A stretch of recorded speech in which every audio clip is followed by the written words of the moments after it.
Bagong record ni Kai Sotto sa Japan, bilib ang NBA players sa ating kababayan. Tara kwentuhan!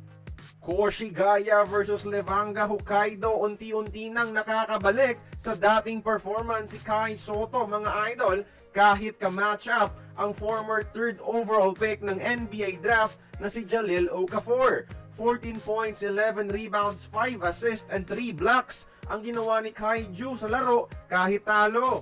At napakagandang sinyalis nito para sa mga fans. I-congratulate natin si Kai, mga idol, no, sa bagong record na nakamit. Nakuha na niya sa laro ang kanyang ika-1,000 points sa Japan B-League, mga idol. What a milestone for Kai Sotto na ilang taon na ring naglalaro sa Japan.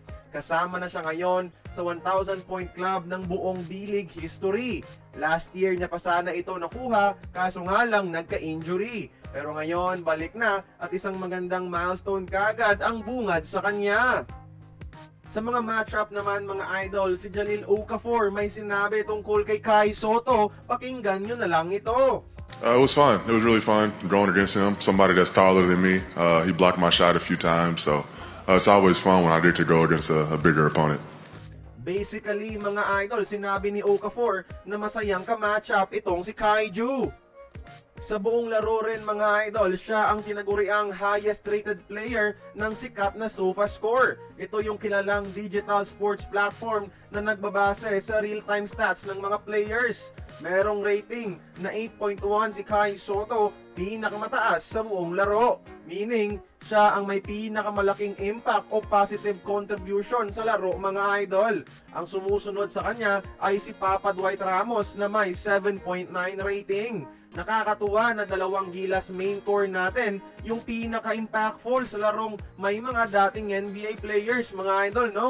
Speaking of the NBA players, si Okafor na mayroong 7.7 rating, mga idol, at yung teammate at former NBA player din na si Jarrell Martin ay mayroong 7.2 lamang.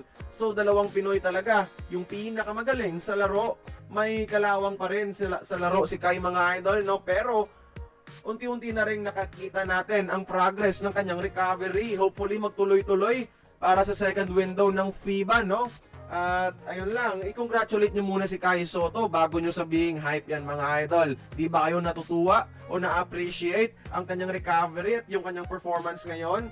Good news to para sa Gilas, ha? Kaya kayo, mga idol, please congratulate Kai Sotto on his wonderful comeback performance. Join the conversation, magkomento lamang sa ibaba.